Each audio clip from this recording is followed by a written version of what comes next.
أما بعد فأعوذ بالله من الشيطان الرجيم بسم الله الرحمن الرحيم ويل للمطففين الذين إذا اكتالوا على الناس يستوفون وإذا قالوهم أو وزنوهم يخسرون ألا يظن أولئك أنهم مبعوثون ليوم عظيم يوم يقوم الناس لرب العالمين صدق الله مولانا العظيم اللهم صل على محمد وعلى آل محمد كما صليت على إبراهيم وعلى آل إبراهيم إنك حميد مجيد اللهم بارك على محمد وعلى آل محمد كما باركت على إبراهيم وعلى آل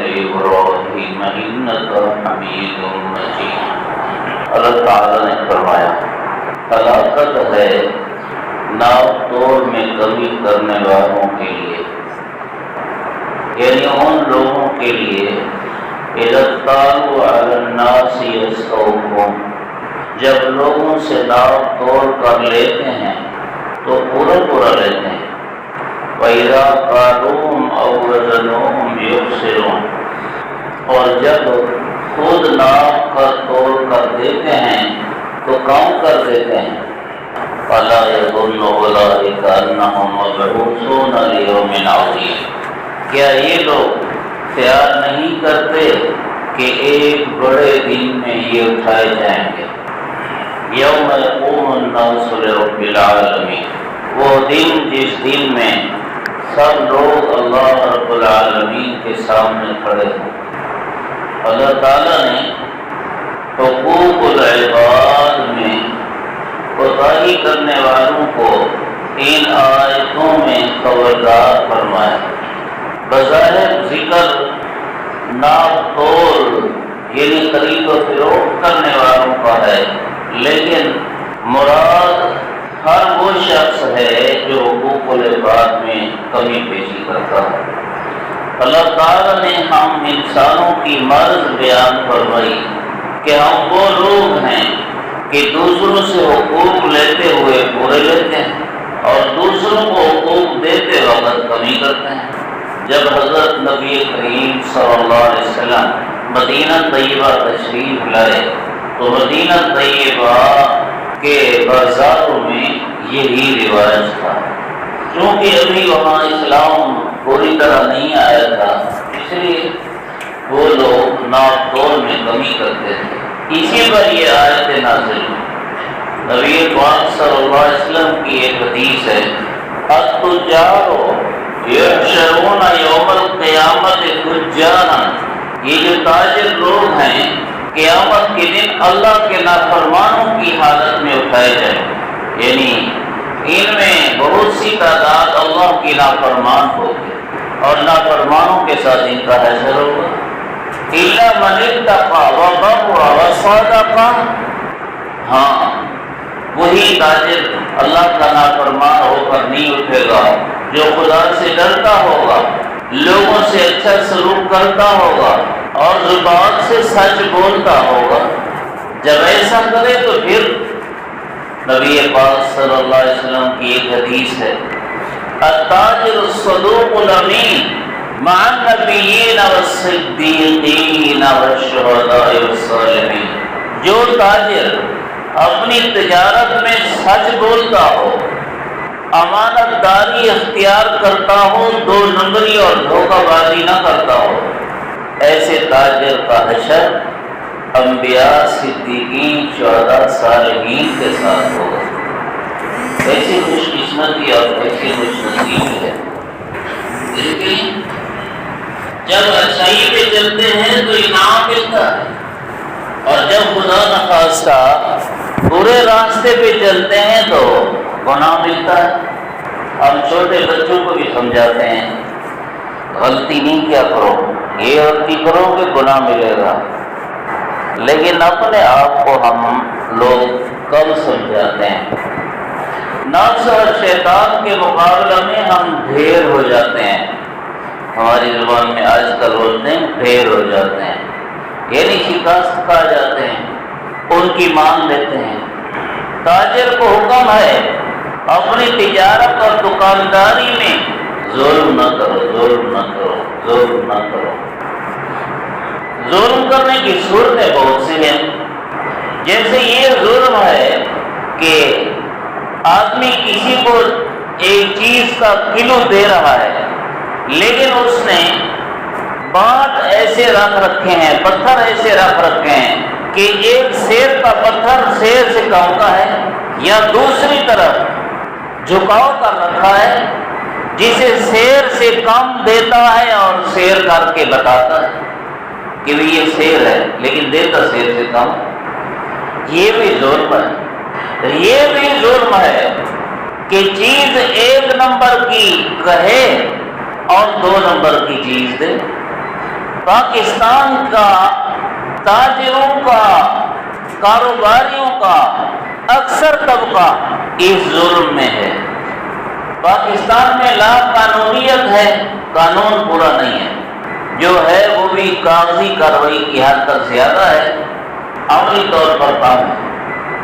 وزیر اعظم، صدر یا صاحب اختیار کو ایک کمپنی رشوت دے دیتی ہے، 1 لاکھ 2 لاکھ 4 لاکھ جتنا دل کیا دے دیتی ہے کہ میں نے یہ چیز بنانی ہے، بنانی 2 نمبر ہے اور 1 نمبر کر کے دکھانی ہے، آپ کی طرف سے ہمیں اجازت ہونی چاہیے، ہماری چیز رجسٹرڈ ہو۔ اور وہ صاحب اختیار، صاحب اقتدار وہ اجازت دے دیتے ہیں۔ اب وہ 2 نمبر کی چیز 1 نمبر کر کے بیچتا ہے۔ اس لحاظ سے تو ہم سے ہندو اچھے ہیں، ہم سے ہندو اچھے ہیں اس لحاظ سے۔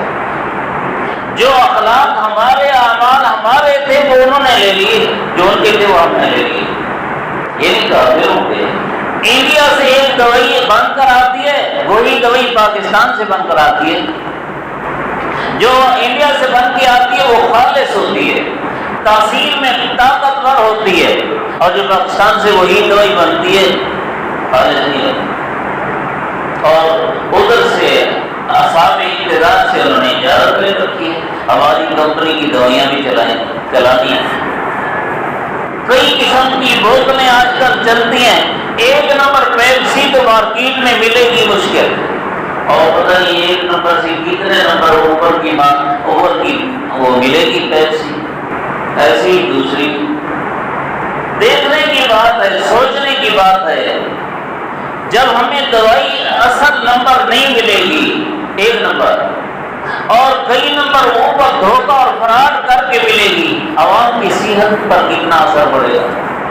گویا صحت کی دوائی دے رہے ہیں اور اس میں زہر ملا رہے ہیں۔ اللہ، یہ ایک جگہ پر ظلم نہیں ہے، پورے پاکستان میں پھیلا ہوا یہ ظلم ہے۔ کون کون سی مثال دی ہے؟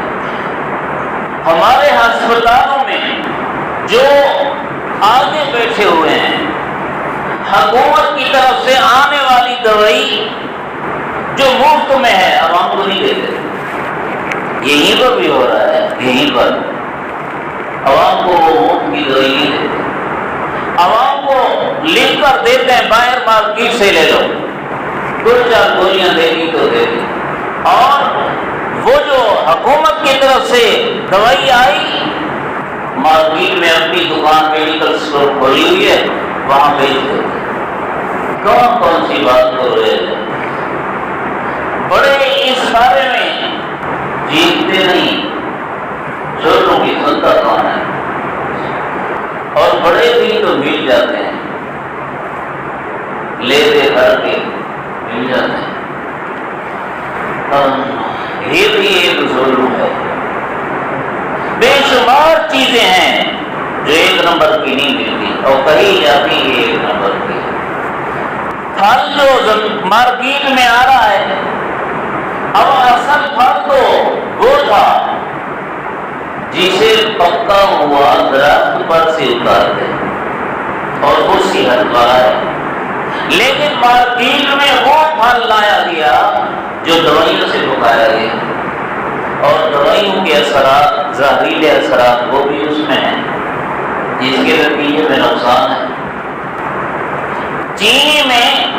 بناتے وقت چونا ڈال دیا گیا، منوں کے من ٹنوں کے ٹن چونا ڈال دیا گیا، اور کہتے ہیں کہ اس کے بغیر تو آپ چینی نہیں استعمال کر سکتے، نہ چینی بنتی ہے۔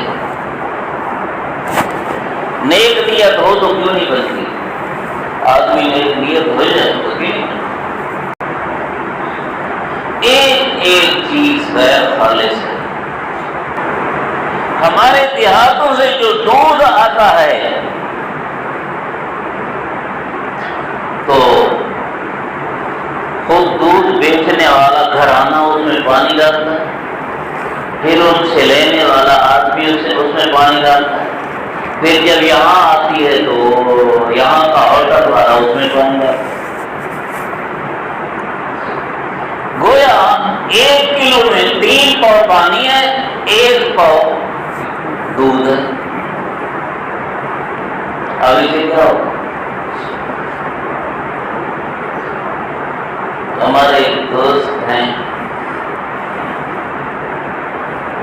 اس نے ایک آدمی کے ساتھ کھیت لگائی تھی، یعنی وہ وعدہ پکا کرنے کو ہمارے زبان والے کھیت بولتے ہیں، کھیت بڑے شہر میں رہتا تھا کہ خالص دودھ دو،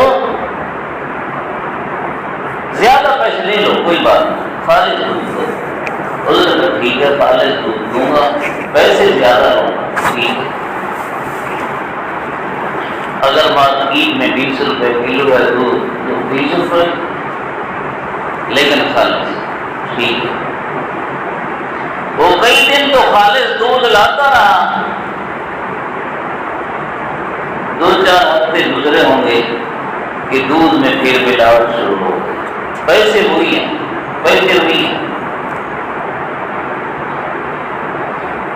تو ہمارے اس دوست نے اس سے کہا کہ کیا بات ہے کہ دودھ پتلا ہونے لگا ہے؟ مذاق میں کہا کہ ایسا لگتا ہے جیسے آپ کی بھینس پانی زیادہ پینے لگی ہے۔ تو اس نے کہا ہاں بات کی بات ہے، میری بھینس پانی زیادہ پینے لگی ہے۔ اللہ کا بھینس جتنا بھی دودھ پیے، گائے جتنا بھی دودھ پیے، بھینس گائے جتنا بھی پانی پیے، اللہ تعالیٰ کبھی پانی ملا ہوا دودھ نہیں نکالتے۔ اللہ تعالیٰ نے قرآن شریف میں فرمایا وَإِنَّ لَكُمْ فِي الْأَنْعَامِ لَعِبْرَةً، بے شک تمہارے لیے ان چوپایوں میں عبرت کی نشانی ہے۔ نُسْقِيكُم مِّمَّا فِي بُطُونِهَا مِن بَيْنِ فَرْثٍ وَدَمٍ لَبَنًا خَالِصًا، ہم تمہیں پلاتے ہیں، ہم جانور کے پیٹ میں سے گوبر، اس کے پیشاب اور اس کے خون کے درمیان میں سے خالص نکال کے دودھ ہم پلاتے ہیں۔ اس کے آس پاس وہ ہے، کیا ہے؟ گندگی ہے، خون ہے، لیکن لبنا خالصا، ہم خون سے بھی بچاتے ہیں، ہم پیشاب سے بھی بچاتے ہیں، خالص کر کے نکالتے ہیں، تمہیں پلاتے ہیں۔ سائغا للشاربین، پھر جب تم پیو تو تمہیں مزہ دے۔ اللہ،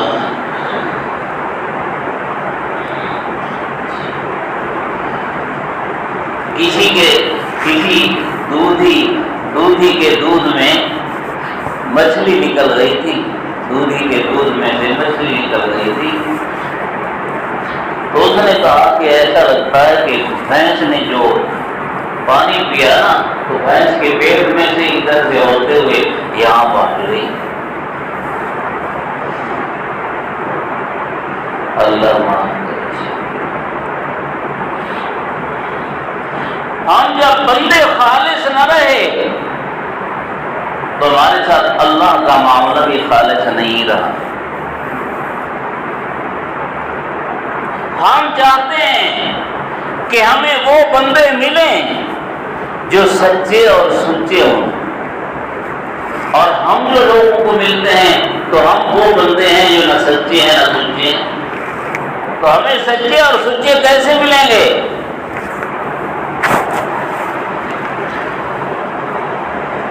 میں بھی خواہش کرتا ہوں، دیندار لوگ بھی خواہش کرتے ہیں کہ ہمارے اوپر اسلامی نظام آ جائے، اسلامی نظام۔ ملک کا اسلامی نظام تو حکومت کے اختیار میں ہے، پرواں شہر کا اسلامی نظام بھی یہاں کی حکومت کے اختیار میں ہے، وہ اوپر سے اجازت لے کر سکے گی، لیکن وہ جو گھر کی چار دیواری ہے اس کا اسلامی نظام کس کے اختیار میں ہے؟ یہ جو سر سے لے کر پاؤں تک وجود ہے، اس وجود کا اسلامی نظام کس کے اختیار میں ہے؟ یہ نافذ کیا آپ نے پاس۔ اللہ اکبر۔ ایک بات یاد آ گئی، حضرت سیدنا علی رضی اللہ تعالی عنہ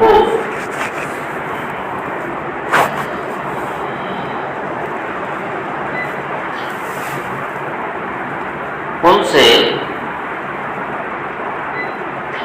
کسی نے عرض کیا کہ حضرت ابو بکر صدیق کا دور، حضرت عمر کا دور، حضرت عثمان رضی اللہ عنہ کا بھی اکثر دور بڑے اچھے حالات سے گزرا ہے، امن و امان تھا، لوگ خوشحال تھے، پرسکون تھے۔ یہ آپ کے دور میں آ کے کیوں گڑبڑ ہو گئی ہے؟ ادھر سے لڑائی ہے، ادھر سے لڑائی ہے، ادھر سے لڑائی ہے،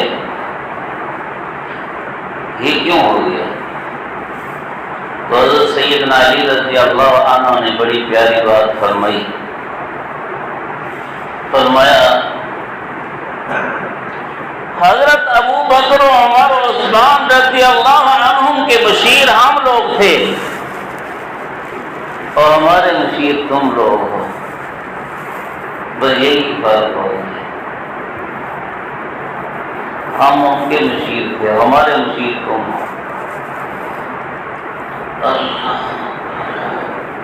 تاریخ کی کتاب میں نے پڑھا ہے،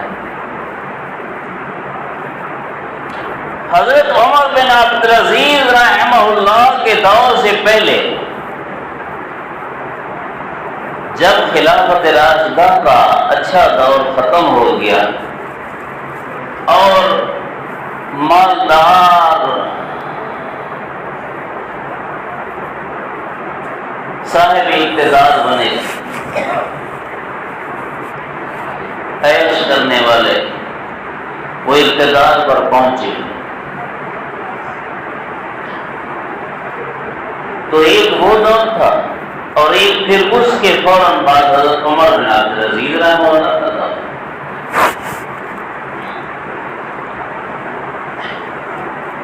اس دور میں اور پھر حضرت عمر بن عبدالعزیز رحمہ اللہ کے دور میں یہ فرق تھا کہ اس دور میں لوگ یہ سوچا کرتے تھے کہ آج کیسے انداز کی شراب پی، کیسے انداز کے مشروبات، اور نبی نے پی، نبی نے کو بھی ایک شراب کی قسم کی چیز ہوتی ہے، جب اس میں نشہ آ جائے تو وہ مشروب شراب کے حکم میں ہوتا ہے، نشہ نہ آئے تو خیر۔ اس وقت عیش اور لذت کی چیزیں سوچی جاتی تھیں، مجلسوں میں اس کا تذکرہ ہوتا تھا، اور جب حضرت عمر بن عبدالعزیز رحمہ اللہ کا دور آیا تو لوگ یہ سوچا کرتے تھے نماز میں کیا فرض ہے، کیا واجب ہے، کیا سنت ہے، کیا مستحب ہے، نماز کا فلاں مسئلہ کیسا ہے، روزے کا فلاں مسئلہ کیسا ہے، وضو کا فلاں مسئلہ کیسا ہے، اللہ کیا فرماتے ہیں، نبی پاک صلی اللہ علیہ وسلم کے ارشادات کیا ہیں، یہ سوچا کرتے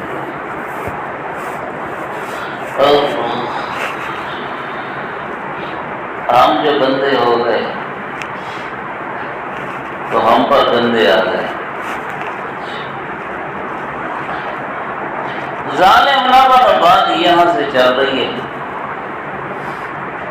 ہم جیسے اپنے حقوق دوسروں سے پورے لینا چاہتے ہیں، دوسروں کو بھی ان کے حقوق پورے دیں.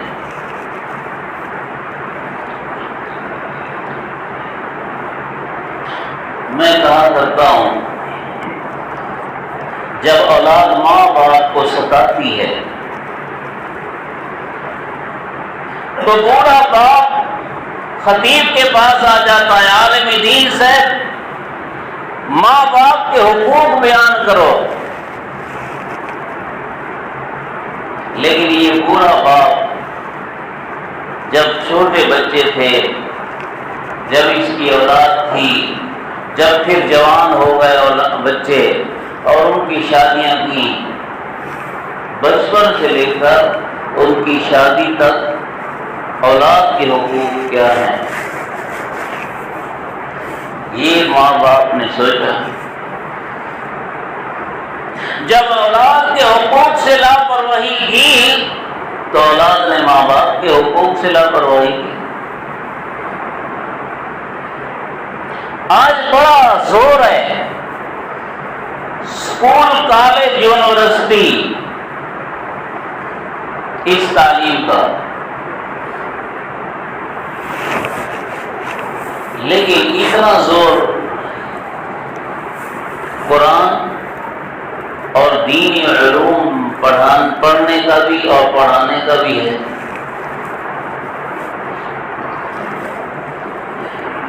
گلی گلی میں اسکول ہے،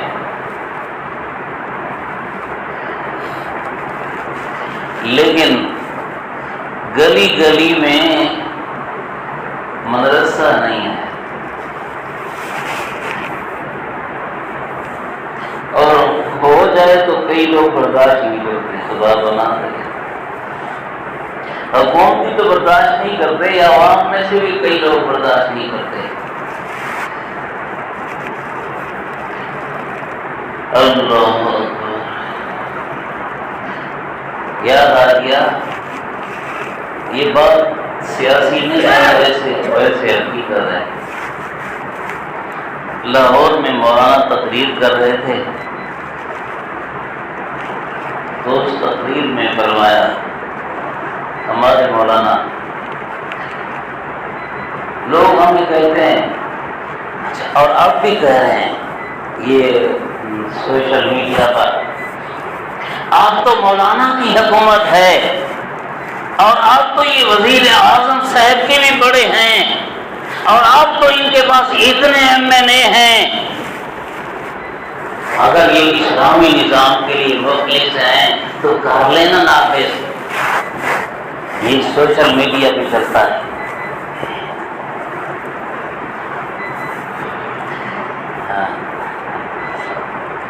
وہ جو مولانا کے ساتھ لگے ہوئے ہیں وہ صرف جمہوریت کے لیے لگے ہوئے ہیں، اسلام کے لیے نہیں لگے ہوئے. ان بدھوں کو پتہ نہیں چلتا کہ پیپل پارٹی والے اسلام چاہتے ہیں، مسلم لیگ والے اسلام چاہتے ہیں. جن پارٹیوں کو ساتھ کیا ہے وہ تو صرف جمہوریت کے لیے ساتھ دیتے ہیں، اسلام کے لیے تو ساتھ نہیں دیتے. اور جب اسلام کے نظام کا اعلان کرو تو پھر پتہ چلتا ہے کتنے ٹوٹ جائیں گے. بات کرنے والے بات پہلے کرتے ہیں، سوچتے بعد میں، اور کوئی تو بات کرتے وقت بھی نہیں سوچتے، بات کرنے کے بعد بھی نہیں سوچتے کہ ہم نے کیا کہا.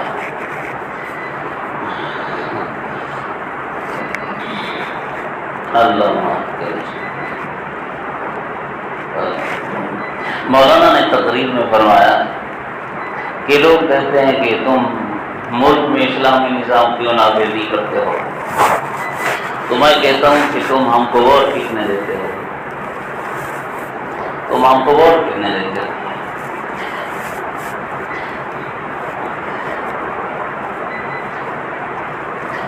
فروع میں مثلاً مولانا کے MPA اور MNA کو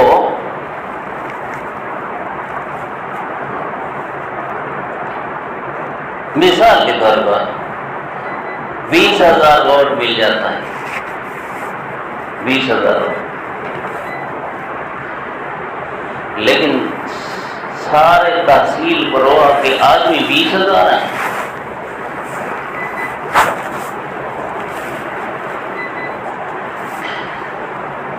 ان کو 20,000 ملے، دوسرے کو 30,000 مل گئے، تیسرے کو 15,000 مل گئے، چوتھے کو 10,000 مل گئے، تو اکثریت کدھر گئی؟ اکثریت کدھر گئی؟ مولانا کے ساتھ گئی ہے۔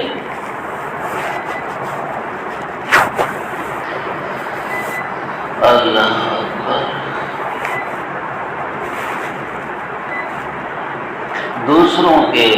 دوسروں سے حقوق لینے ہیں تو دوسروں کو حقوق بھی تو دو۔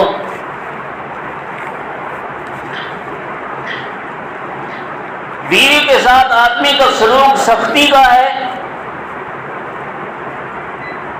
لیکن بیوی کو بیوی بنا کے نہیں رکھا، نوکرانی اور خادمہ بنا کے رکھا ہے۔ وہ منہ کھولتی ہے تو خبردار جو تو بولی، 1,000 روپیہ میں فلاں کی شادی پر جانا چاہ رہی ہوں، 1,000 روپیہ مجھے دے، 1,000 تمہیں نہیں دیتے۔ وہ پہلے دن حق مار بھی نہیں دیا، وہ ہضم کر دیا۔ اپنے حقوق وصول کرتے ہو، اس کے سارے حقوق ہڑپ کر لیے۔ ظالموں پھر تم پر ظالم مسلط نہ ہو، پھر مانگو انصاف، تحریک انصاف سے یا دوسری جماعت سے انصاف مانگو، انصاف ملے گا۔ ظالموں کو انصاف ملا کرتا ہے، ظالموں کو تو سزا ملا کرتی ہے، انصاف نہیں ملا کرتا۔ ہم ظالم لوگ ہیں۔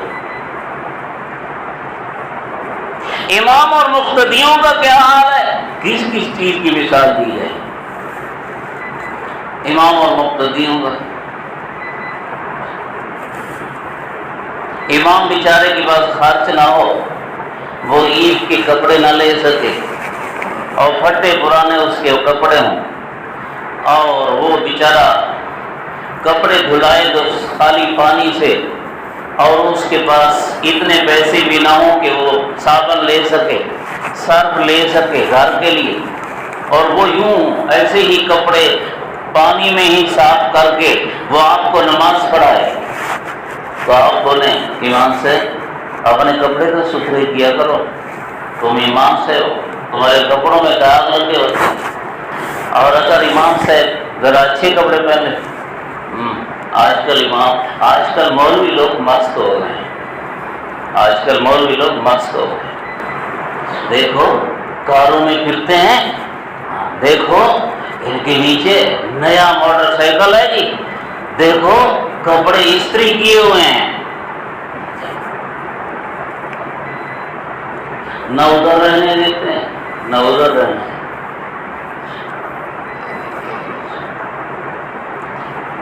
اور ہم جو کہیں کہ بھی امام کو پیسے دیا کرو، تو اللہ معاف کرے آپ لوگ فتوے لیتے ہیں، نہیں امام کو پیسے دیا کرو، حرام ہے پیسے امام کو دینا، اب حرام کا فتویٰ ہے۔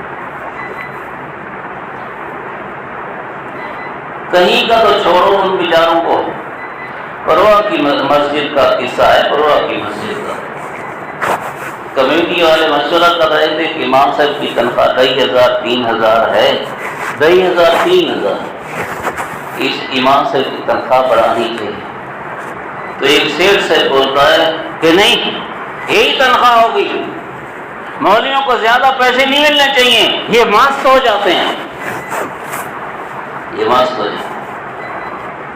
کہتے ہیں کہ ایک مسجد میں امام صاحب نیا ہے، تو ایک نماز کے بعد دوسری نماز کا مثلاً جب وقت آیا تو امام صاحب مسجد میں ذرا گویا ڈانس کر رہے تھے، الٹا سیدھا ڈانس کر رہے تھے، مقتدیات ہے. امام سے خیر تو ہے. امام سے نے کہا میں اس لیے ڈانس کر رہا ہوں تاکہ آپ لوگوں کو پتہ چلے کہ آپ کے پیسوں سے میں مست نہیں ہوا, میں پہلے سے مست ہوں. آپ کو پتہ چلے میں پہلے سے مست ہوں, آپ کے پیسوں سے مست نہیں ہوں. تو اور امام مقتدیوں کا کیا حال ہے, وہ کرتے ہیں امام سے دیکھ ٹائم پورا ہو گیا, 2 منٹ اوپر ہو گئے, تم لیٹ ہوتے ہو. امام سے کو اچانک پیشاب پکانے کا تقاضا پیش آ جائے اور وہ لمبا ہو جائے تو کسی کو بلا دیں گے, اوے نماز پڑھا, امام سے لے کر نماز پڑھا, اور نماز کے بعد امام سے کہیں گے تمہاری ڈیوٹی نہیں ہے, لیٹ ہو جاتے ہو. اس کو اس سے پوری ڈیوٹی لیتے ہیں اور اس کا حق کتنا دیتے ہیں